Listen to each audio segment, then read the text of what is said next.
Once upon a time, in a beautiful city of Asaba, there lived a handsome man named Ebuka. Ebuka is a handsome bachelor and is a businessman. Ebuka wasn't born rich and had to work so hard to get to where he was. He wasn't born with a silver spoon, so he had to till every day to make sure he brought food to his table. So Ebuka made up his mind not to get married until he had saved a lot of money that could help him carry a home. So with this, Ebuka made various investments that was going to keep his family when he decides to get married. But during this period, Ebuka had a beautiful girlfriend, Chisom. Chisom had been dating Ebuka for quite a long time, from the moment he was settled by his boss. But after 3 years of dating Ebuka, Chisom left him and married his best friend, Emeka. Reason being because Ebuka wasn't showing any interest in marriage. It felt like Ebuka was tying her down from getting married. All she ever wanted was to settle down, but whenever she brought the topic up, Ebuka was never paying attention to whatsoever she had to say. So with this, Chisom left him and went straight to who was willing and ready to get married. Ebuka was heartbroken initially, but he couldn't do anything as he wasn't even ready to get married at that time. And Chisom wasn't getting young anymore. Ebuka made sure he was financially stable. Then he traveled to his village to pick a wife since the girl he had ever loved was already married. When he got to the village, he met a beautiful, curvy village girl named Ginika. Ginika is a beautiful village girl who had always helped Ebuka's mother. So the moment Ebuka arrived the village and told his mother of his interest in picking a village girl as a bride, his mom was so excited to introduce Ginika to him. When Ginika was asked to come greet him, Ginika was so excited and greeted him wholeheartedly. Ebuka saw her and liked her, but didn't know her, so he couldn't give his final validation. Over the period of time Ebuka stayed in the village, he observed that Ginika wasn't just loved by his mother, but by most villagers. Ginika hawked fruits in the village markets. Her smile lifted the souls of many, as Ginika loved to encourage each and every one of the villagers, making them feel at peace. Ginika also tried to help them with the little she could, making elderly people in the village love and appreciate her. Everyone spoke highly of Ginika. She was a very, very obedient child and a rare gem to them. With all Ebuka had observed, he quickly told his mother that it was better to pay her bride price, and in 2 months' time he was going to return to do the marriage proper. When Ebuka told his mother quickly accepted and told him, you know, Ginika is a very nice lady, and so many young men want to get married to her. It is better you speak to her about your interests so that you can make a move. Whenever you return, you will easily get married to her. So Ebuka spoke to Ginika about his interest in her. Ginika quickly accepted his proposal, as Ginika had also observed him during his period of return and found out that Ebuka was a down-to-earth man. He was someone who really worked hard for everything he owned. So Ebuka returned back to the city of Asaba. He prepared his home in Asaba for the arrival of his new wife. He made sure everything was on point. While at it, He was also saving lots of money to buy his wife beautiful wrappers and also buy beautiful gifts for his mother. As Ginika told him she was an orphan and the only person she had was her uncle. So Ebuka also saved money to get her uncle and his family gifts. Ebuka was really grateful that his mother was able to find such a beautiful, down to earth lady for him. Ebuka bought everything he knew a lady ever wanted. Ebuka couldn't wait for 2 months' time so as to get married to Genika. 2 months down the line, Ebuka went to the village and got married to his beautiful wife Ginika in a proper Igbo traditional way. After the marriage, Ebuka and Ginika had to pack their load so as to return back to the city of Asaba immediately, as Ebuka couldn't leave his job at the mercies of his apprentice. When Ginika entered Ebuka's house in the city of Asaba, she was in awe of how beautiful and massive the house was. She screamed out of excitement, ọ obodo oyibo ka m nọ? Am I in America? Ebuka laughed and said, no, you're not, but you're in our home. Ginika was so glad, as the house was properly arranged. Ebuka took her to their room. Ginika quickly had her bath and went downstairs to fix something for them to eat, as she had brought lots of foodstuffs while coming, and Ebuka's mother had also given her lots of foodstuff to take to the city. As spoken of Ginika, Ginika came out with a beautiful, well-prepared, sumptuous meal. When Ebuka was done eating his egusi soup, he kept on praising her and her cooking skills. Then he asked her how she got the meat she used in making the meal, to which Ginika told him, your mom had smoked a full goat and had given it to me as we were about leaving this morning. Ebuka and Ginika, who left the village the next day, immediately after their traditional marriage, were not able to bless the marriage as the tradition may state. So, after they had eaten, Ebuka went upstairs and had his bath and was waiting for Ginika to join him on the bed. When Ginika was done cleaning the kitchen and arranging it properly, she joined Ebuka on the bed. They made out, and after 30 minutes, Ebuka was done. But when he was done washing up and went back to the bed, he noticed displease in his beautiful wife's face, and he asked her what the matter was. But Ginika asked him if he was done. She looked at him and said, Daddy, is that how you do? You just finished and went to wash up without putting me into consideration. Why now? Ebuka smiled and said, my love, don't worry. You know I'm very tired.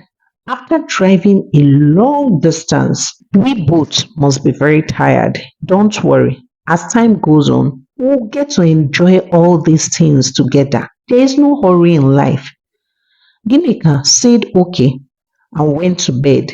She just wanted to believe that the excuse Ebuka gave to her were real. Ebuka tried cuddling her while they went to bed. The next morning, Ginika woke up as early as 5:30. She prayed and started working immediately. She cleared the kitchen properly and arranged every single thing she brought along with her. When Ebuka woke up, he was so shocked to find out that Ginika had woken up earlier. When he went to the living room, Ginika served him his breakfast. After he was done eating, he told Ginika, "My love, when next you wake me up so we can pray together." Ginika apologized and promised to wake him up the next day. As time went on, Ebuka couldn't satisfy his wife on bed. No matter what he did and how he did it, Ginika never got satisfied. With time, she got used to Ebuka not being able to satisfy her. So, when she was done for the day, she just laid in the middle of the bed, spreading her both arms and her legs in a position of "I surrender." And when Ebuka asked her why she was doing that, she told him that there was nothing else she could do rather than waiting for him to have his way, as he wasn't even trying his possible best to get her satisfied. With all this said, Ebuka became disturbed as he knew he was trying his best to get his wife satisfied. So he decided to talk to one of his friends and business partner about it. So one fateful day, while they were in their places of work, Ebuka went to Ejike's home and told Ejike about his current issue. Ejike looked at him and said, "My dear, there is one way out. There is a drug I will give to you, and when you're done, she will tell you thank you, sir." Ebuka was really surprised as he never knew that there was something he could take to enhance his performance on bed. So Ebuka gladly accepted this drug as he really wanted to make his wife happy, as Ginika was a very hardworking woman and had always obeyed everything he told her, obeyed all the rules he laid for her at home. So he collected the drug from his friend and went home. When he got home, after he had had dinner, he quickly took the drug the same way his friend Ejike had advised him to take it. When he was done taking the drug and hiding the pack, he just sat down on the bed waiting for Ginika to join him. When Ginika joined him on the bed, he tried touching her, but Ginika quickly lay down in the middle of the bed in the position of "I surrender." But Ebuka told her, "Don't surrender tonight. Tonight, I will make you scream my name." So Ebuka positioned her well and they had fun. When they were done, Ginika quickly told him, "Dimoma, thank you, sir. Oh, kita kibia. I'm going to sleep well tonight." Ebuka was so excited. Although Ebuka had used manpower to enhance his performance, he was breathing like someone that went for World War II. But he wasn't feeling down about it. Instead, he was so glad that he was able to make his wife happy. This gave him joy on a whole level. Gradually, Ebuka found himself getting addicted to this medication as he didn't want to look less of a man to his wife. He took the medication regularly, not considering his age and other factors. So one day, after making out with his beautiful wife, Ebuka passed out. Ginika was so scared. She didn't know what had happened to her husband. She was really terrified. She was shaking where she was, but she quickly called for help, and the gate man ran into the house and rushed Ebuka to the clinic. After Ebuka was stabilized, they carried series of examination on him, and the doctor quickly found out what had resulted to his sudden pass out. So the doctor quickly advised him to discontinue the drug he was taking. But Ebuka explained his situation to the doctor, telling telling the doctor how he's unable to satisfy his wife on bed, which made him feel less of himself, and how his wife is a devoted woman and he wouldn't want his inability to satisfy her on bed make her to start looking out. But the doctor told him the dangers that could occur with long term use of this medication. After the doctor was done talking to him, he asked how he could satisfy his wife, as he didn't want his wife to start sleeping out. But the doctor told him, from your explanation, your performance level is okay to me, though I'm going to run series of tests on you and your wife. But I would also like to speak with your wife concerning this matter. To which an appointment was booked. The doctor just wanted the test results to be out so that after proper observation, he could advise both parties. So after a few weeks, the doctor sent for Ebuka and Gineka and he explained the results to both of them, stating that Ebuka was perfectly fine, so as Gineka. Nothing was wrong with both of them.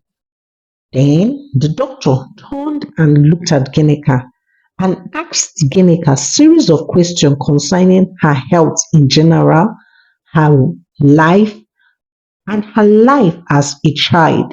It was during this process the doctor found that Gineka was molested by her uncle while she was growing up. Ginika, who stayed with her uncle after her both parents had died, had to go through hell in the hands of both her uncle and her auntie. Her auntie always made her do all the house chores. Ginika slept so late as she had to clean everywhere, wash plates, wash clothes before going to bed. Whereas her uncle took the advantage of the fact that her auntie was a deep sleeper and always had his way with her. No one could hear her cry or scream, as he was always going to tie her mouth or force clothes into her mouth. So Ginika had to continue enduring this up until one day she ran away from the house and never returned. And that was how she found herself selling fruits in the village markets. To which the doctor tried to educate both Ebuka and Gineka on the best approach to help Gineka's situation, trying to explain to Ebuka that sometimes cases of molestation and so many others can result to a high sexual urge or high sexual demand. After this, he also advised that Ginika should enroll in a therapy section so as to talk her and help her overcome her childhood trauma. As time went on, Ginika made it a point of duty never to miss her therapy section, as she was open to her therapist, explaining everything that had happened. Both Ginika and the therapist worked hand in hand in order to make Ginika become a better person. As time went on, Ebuka could see great difference in the life of Ginika as she was becoming less demanding on bed. Ebuka was so glad that Ginika was fully recovered. He was really at peace with himself as he wasn't in any way looking for the best approach to satisfy her. Ginika was also very glad to her husband for his total understanding, never throwing a tantrum of why she never told him what had happened to her when she was little. And after a period of time, they welcomed their beautiful baby. With this, Ebuka was very excited. They both lived happily ever after, walking hand in hand towards Geneka's total healing.